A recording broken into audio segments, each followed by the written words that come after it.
जय भोले की। जब भी जातक या जातिका की कुंडली में पितृदोष होता है तो मन में ये प्रश्न रहता है कि आखिर ये पितृदोष क्यों है और इस पितृदोष का हमारे जीवन पर क्या असर होगा। तो सबसे पहले मैं पितृदोष को समझा दूं कि जब हमारे वंश में किसी बुजुर्ग की या किसी मनुष्य की या किसी महिला की असमय मृत्यु हो जाती है या समय पर मृत्यु होती है तो मृत्यु के पश्चात वो मनुष्य अपनी देह को त्याग कर प्रेत योनि में चला जाता है और प्रेत योनि में अपनी मुक्ति के लिए वो इंतजार करता है। जब उसके वंशज उसकी मुक्ति के लिए अन्य उपाय करते हैं, पिंड दान करते हैं, श्राद्ध करते हैं, तो अगर उसकी मुक्ति हो गई, अगर सही प्रकार से उसके उपाय किए गए और उसकी मुक्ति हो गई तो वो अपने जीवन के उन कष्टों को भूल जाता है और हमारे अपने वंश को आशीर्वाद देता है। लेकिन ये स्थितियां तब पलट जाती हैं जब उस मनुष्य की मृत्यु के बाद प्रेत योनि में जाने के बाद उसकी मुक्ति नहीं हो पाती।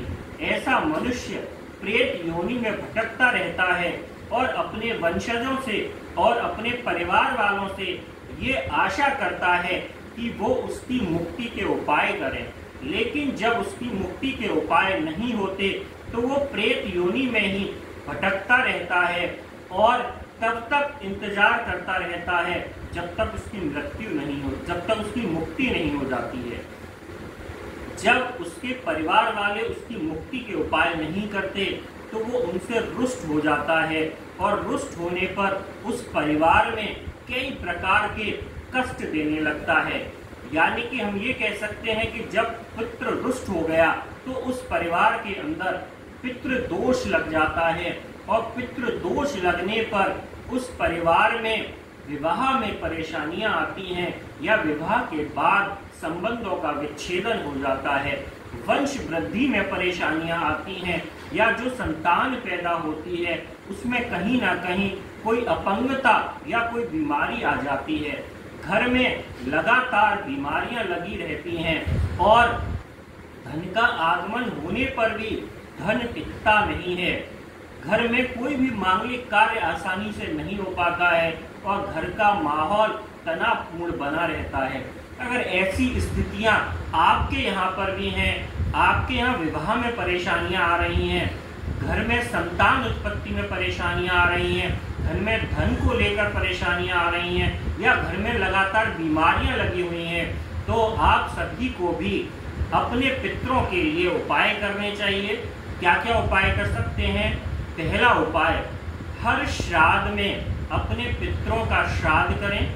जिनका जिस तिथि को मृत्यु हुई उस तिथि को श्राद्ध करें। साथ में अमावस्या वाले दिन पितरों का, सभी अपने पितरों का श्राद्ध अवश्य करें, क्योंकि श्राद्ध पक्ष में आपके पितृ आपसे अपने तर्पण की उम्मीद लेकर आते हैं। साथ ही अगर घर में पितृ दोष लगा हो तो पितृ दोष की शांति अवश्य कराएं। अपने पितरों के लिए तर्पण करें, अपने पितरों के लिए दान करें, श्राद्ध पक्ष में उनका श्राद्ध करें। और ऐसा अगर आप करते हैं तो आपके जो पितृ अभी तक मुक्त नहीं हुए हैं, जो आपको कष्ट दे रहे हैं, वो मुक्त होकर, प्रसन्न होकर आपको आशीर्वाद देंगे और आपकी सभी जो रुकावटें आ रही हैं, घर में जो परेशानियां आ रही हैं, वो दूर होंगे। इसलिए सभी से मैं निवेदन करता हूं कि इस कार्य को अवश्य करें, क्योंकि हमारे घर के मुखिया हमारे पितृ ही हैं और हमें जिस प्रकार हम अपने ईश्वर की पूजा और भक्ति करते हैं उसी प्रकार हमें अपने पितरों का भी ध्यान और दान और तर्पण करना चाहिए। सभी पर भोलेनाथ की कृपा बनी रहे। हर हर महादेव, जय जय मां भवानी।